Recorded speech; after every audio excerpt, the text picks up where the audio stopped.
what Angry Black Man was saying. He was saying that JR averaged 8.6 points last year. He's lucky to still be on the roster. But here's the thing, Angry Black Man, this is where I disagree with you, on your comment. You said he averaged 8.6. So that, to me, that's good. That's good because you got to think about who you got. LeBron back last year. You got LeBron. You had Kyrie. Your third option was Kevin. And your fourth option may not even been JR. Might have been, they had to help him, but it might have been Tristan Thompson, So, to me, 8.6 is good to be the fourth option, on a team. The other thing about it, there was a few games where they were running cold and JR caught heat. And we all know when he heats up, it's wet from everywhere. He's splashing on everybody. So to me, that gives him the benefit of the doubt. I think, on that second unit, I think that will be a very good second unit to come in. It'll give him a little bit more freedom, like he was saying. He'll be a little bit more of a ball handler. He'll drive to the basket.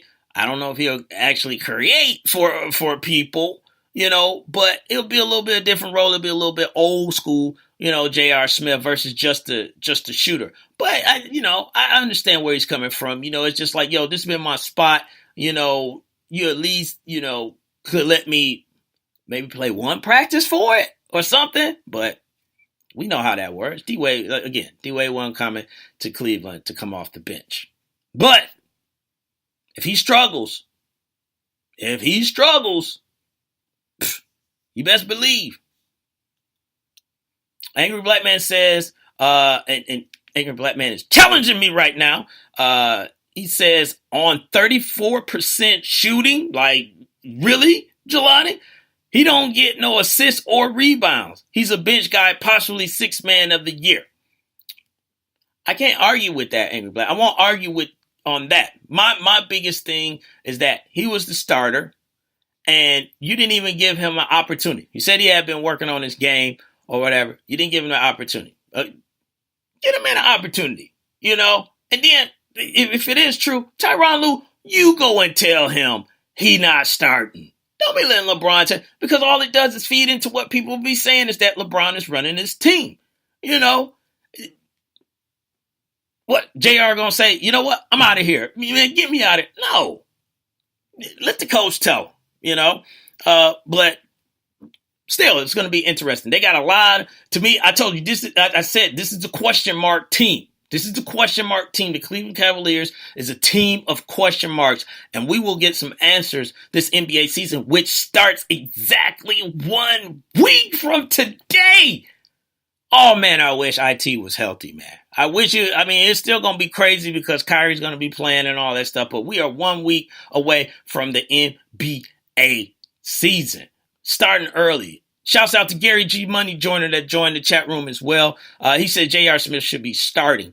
But yeah, we're 1 week away. And all this stuff that we've been talking about and speculating about and all this stuff, we don't have to do that anymore in 7 days. We can go ahead and start talking about the real of the real, going down, and also what may be going down leads me into my next topic.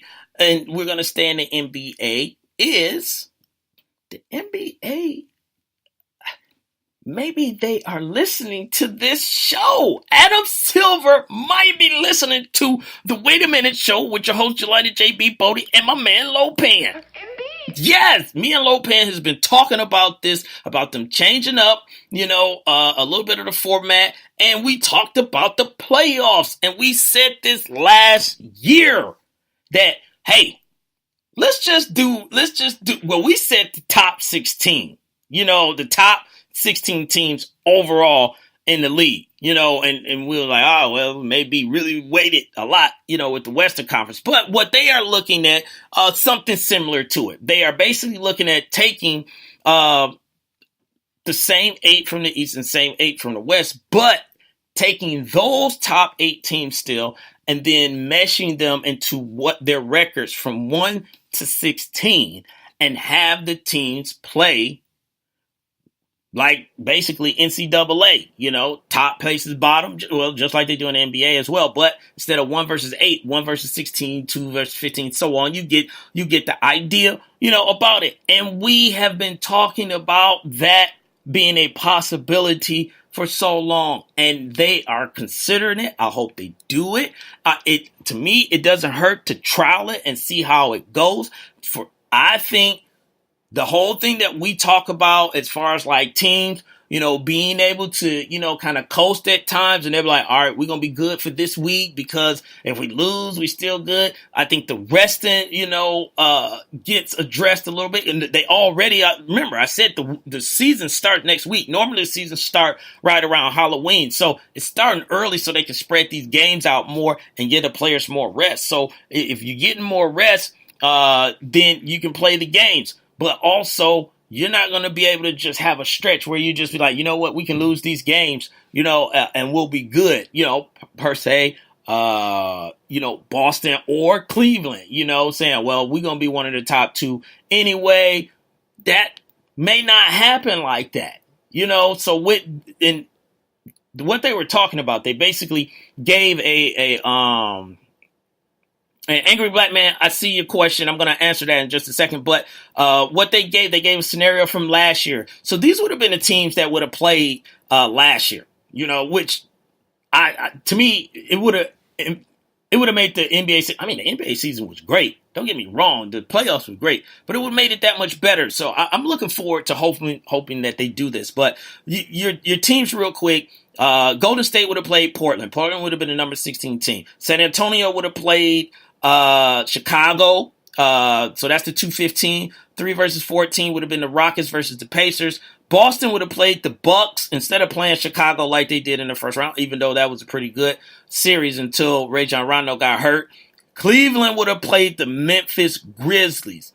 That wouldn't have been an easy out for the Cleveland Cavaliers. Toronto would have played the Hawks, Clippers would have played OKC, and Utah would have played the Washington Wizards. Now, people talk about, well, what about the traveling, all that stuff? One person, they're already over here on the West Coast, and one person, well, that's the whole point of, making the season a little bit lighter on the players so that they get that rest. Maybe you come in a little bit fresher than you would so you can make those trips, and maybe, we were already, separating them as time went on, giving them 2-3 days, between, games. Maybe they do that a little bit earlier to help out with the traveling, or maybe that plays into it. I don't know. That's something that they would have to figure out, is the logistics of, 2 teams being totally opposite of each other, on the West Coast versus East Coast, and all that stuff. But with these matchups, I will be very interested to see how this plays out, because now you got Cleveland at the 5 spot playing Memphis. So let's just say, we would go ahead and still put Cleveland as the winner, of that. So then Cleveland moves on. Let's just say, the top 8 still, excuse me, top 8, still makes it from those 16. So then we got the second round. We got Boston versus Cleveland. Now, that would be a game in itself that we would be looking forward to. And then let's just say whoever wins out of that, the top 4, or even the top 5, because it'll be Boston or Cleveland. And then let's say the other 3 teams are Golden State, San Antonio, and Houston. You mean tell me you wouldn't want to see that? Boston versus Houston, or I'm sorry, Boston versus Golden State, San Antonio versus Houston, or Cleveland versus Golden State. You get what I'm saying. So I think it still would be, a great playoff. I think it's something to really try out, really to look at, and really, trial it, see how it goes, because some of these teams that's getting into the playoffs that's coming in at the bottom, don't nobody want to see anyway. So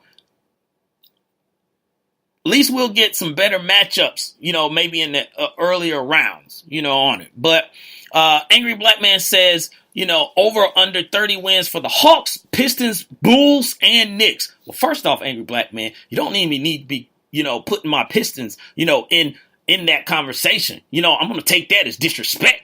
Watch your mouth, Angry Black Man. Watch your mouth.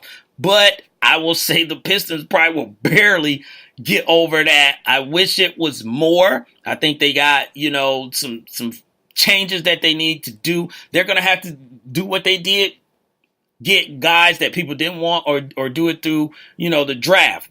Unfortunately, Detroit has not been a franchise that just gets big name free agents to sign there, especially not during their prime. They might do it, after they're, over their prime and they're trying to, at the end of their career. So I got the Pistons with probably about 32, games, 33. Hawks, unfortunately, I'm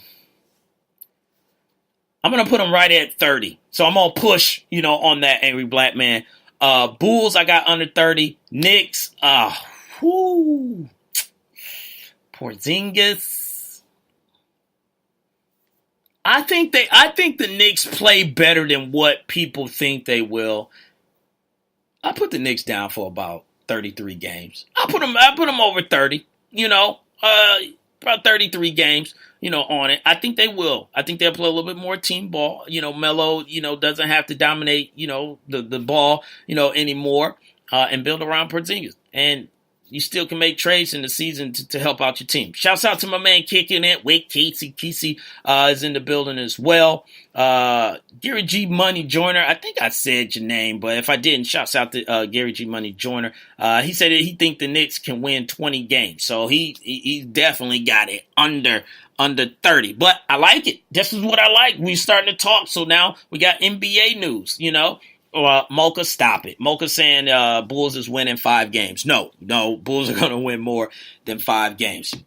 Book it, Mocha Bella. So we're going to get off that and we're going to get into the last topic of the day. And the last topic is I'm handing out a Big L award. Shouts out to Barbershop Sports Talk Podcast who's in the building as well. Y'all heard their drop on here earlier. So check them out. But the Big L Award, I'm gonna go a 3 and then a 1. I'm gonna go with number 3 because this was gonna be number 1, but after some stuff that went down, I had to change it up. So the first Big L Award goes out to Chris Forster. And if you haven't heard of that name, all I got to say is the offensive line coach for Miami Dolphins. And everybody's gonna say, oh, that guy. Yeah, that guy. You, my friend, get this award because you decided it would be cool and it would be so fun to put yourself on videotape with some of the white stuff.